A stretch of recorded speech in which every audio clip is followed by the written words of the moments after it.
নিরাপত্তা মানে guaranteed return মানেই কি লাভ?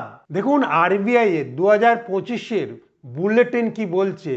আরবিআই এর বুলেটিন বলছে 2020-21 সালে যেখানে হাউস হোল্ডের টার্ম ডিপোজিট ছিল 50% প্লাস, সেখানে 2025 সালে নেমে এসেছে 45%-এ। কারণ সুদের হার কমে যাচ্ছে। সুদের হার কমে গেলে সেই রিটার্ন দিতে পারছে না, ইনফ্লেশন খেয়ে নিচ্ছে, মূল্যবৃদ্ধি খেয়ে নিচ্ছে, তাই রিয়েল রিটার্ন কিন্তু নেগেটিভ হয়ে যাচ্ছে। 6% রিটার্ন বা 7% রিটার্ন, ইনফ্লেশন 7%-এর ওপরে সব কিছু নিয়ে অ্যাভারেজ 7%, মানুষের নাবিশ্বাস উঠে যাচ্ছে।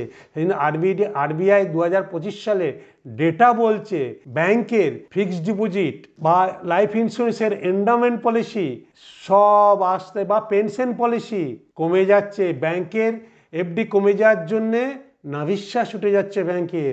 আর কোথায় টাকাগুলো ইনভেস্ট হচ্ছে? মিউচুয়াল ফান্ডে। কারণ মিউচুয়াল ফান্ডে লং রানে দেখা যাচ্ছে 10 years and above interest rate অনেক হাই, মানে গ্রোথ অনেক হাই।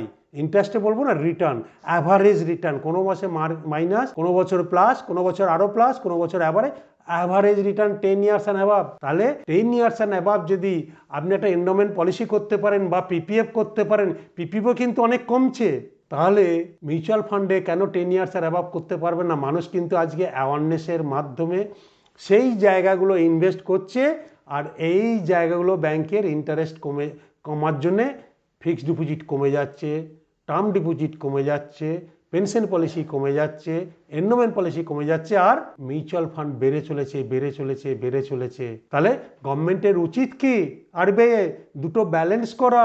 10 ইয়ার্স অ্যান্ড অ্যাবাভ যারা মিউচুয়াল ফান্ডে টাকা রাখবে তারা ট্যাক্স বেনিফিট পাক, আর 5 ইয়ার্স পর্যন্ত যারা এফডি করবে তাদেরকেও ট্যাক্স বেনিফিট দেওয়া হোক। তাহলে দুদিকই বজায় থাকবে। কারণ শর্ট টার্ম গোলের জন্য মিউচুয়াল ফান্ডের থেকে এফডি অনেক বেটার, কিন্তু এফডি না করে মানুষ আজকে লিকুইড ফান্ডে টাকা রাখছে, যে লিকুইড ফান্ডে টাকা রাখলে এর থেকে একটু বেশি গ্রোথ পাওয়া যাচ্ছে ট্যাক্স দেওয়ার পরও।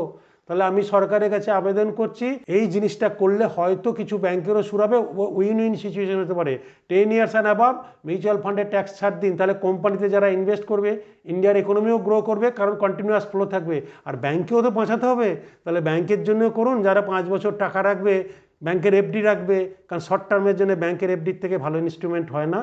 তার ভার্সা এসছে লিকুইড ফান্ড, কারণ গভর্নমেন্ট যদি এফডি 5 ইয়ার্সের রাখলে ট্যাক্স বেনিফিট দেয়, ছাড় দেয়, তাহলে লোকে ওখানে টাকা রাখবে, তো ব্যাংকেরও টাকা থাকবে, আর দেশের গ্রোথের জন্য মিউচুয়াল ফান্ডেও টাকা থাকবে। দুটোই ব্যালেন্স হবে। সরকার কি করবে সেটা সরকারের ডিসিশন।